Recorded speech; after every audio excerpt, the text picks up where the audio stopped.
Hello, welcome to Rada's Test Kitchen. My name is Blake and today we're going to be frying up chicken. In our previous video we had a whole bird, we broke it down, and now we're going to teach you how to cook it.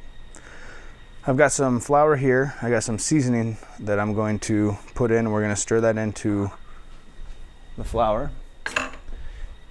The seasoning you put in there doesn't really matter, you just want to make sure you have some seasoning.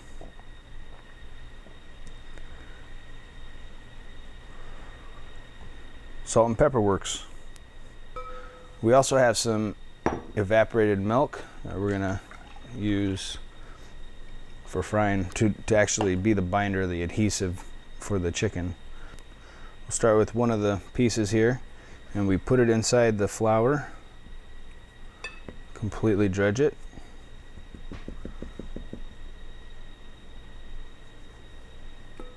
We're gonna pour it into evaporated milk. And then we're going to go back into the flour, and I'm not going to get my wet hand into the flour, so I'm going to keep one of my hands dry. Put that on our plate.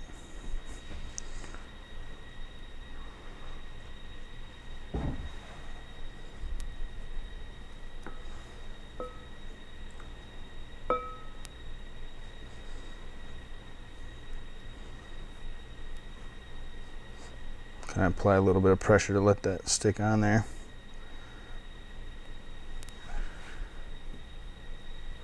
The thigh.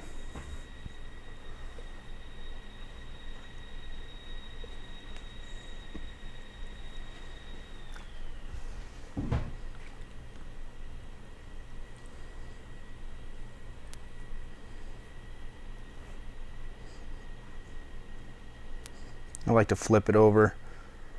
Apply more on top, press on it, flip it over. That kind of helps to get an even breading. Our other thigh.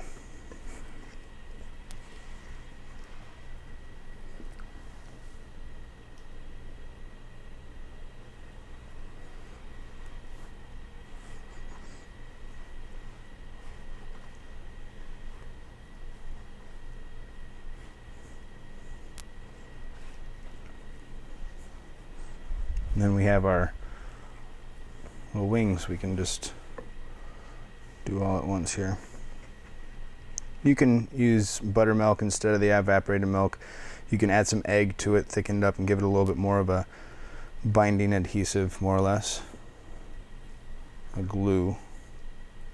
But this is supposed to be a light breading here.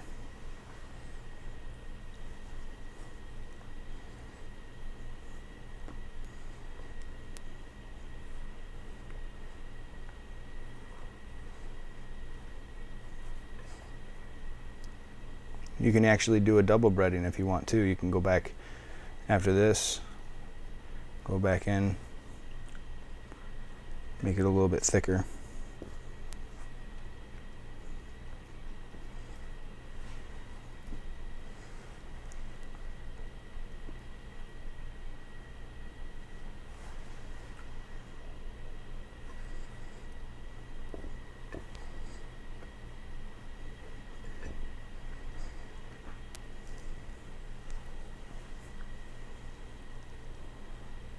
We'll keep these ones lightly breaded.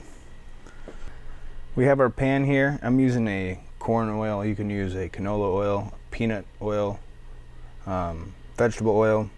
I personally like corn oil. I like really canola too. It doesn't really matter to me, but I've got a fryer / candy thermometer in there so it can tell me how hot my oil is for me. If you have a fryer, you can use a fryer, but 350 is the optimal temperature. That's what I would work with. So I'd start with the drummie. If you stick it in, you can kind of see if it's hot enough. We'll go ahead and drop that in there. It's the thicker of the meats, so we'll put that in first. Got the thigh with the bone.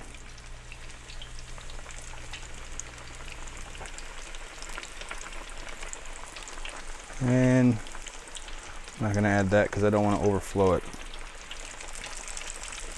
Looks like it's already going to overflow. Should be alright though.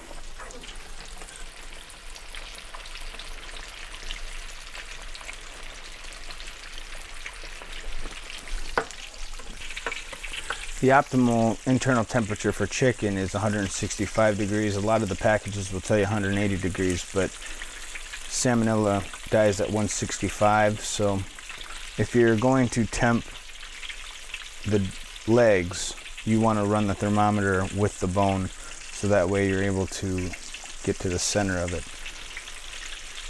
That is where it will be the last place that will turn 165 degrees. A lot of times when people ask, how do you know when it's done, it's tough to really say because, or how long does it take, you know, I mean, it's tough to say because the chicken's different sizes. So ideally it's a matter of the chicken be internally 165 degrees. I think it's really important that I mention also that this hot oil, you don't want to add any water to it. Hot oil and water do not mix. So be very careful with that. After you're done cooking, let it come down in temperature before you do anything with it. Drop my drummies in there.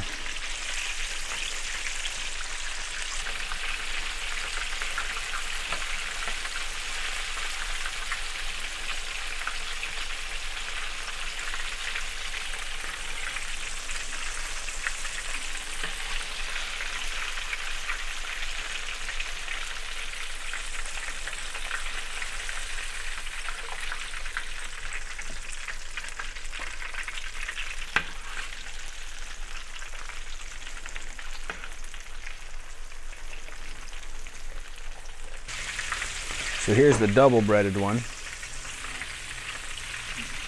And then single breaded.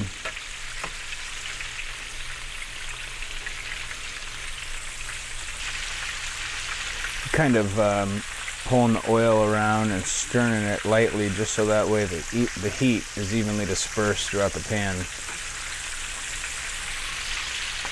Some of these are kind of coming out of the water, out of the oil, I'm sorry. So I'm just kind of pulling the oil over the top of it.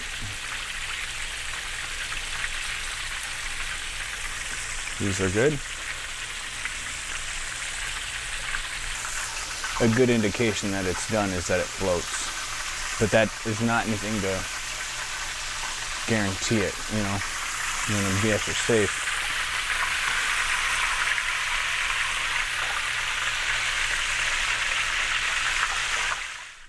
Thank you for watching our video today on how to fry your chicken. If you have any questions or comments, leave them in the comment box below. Be sure to watch some more videos. We're going to be doing some more on chicken. If you notice here, we don't have the breast, so we're going to take the chicken breast on the next video and we're going to make chicken cordon bleu. So stay tuned and watch for more.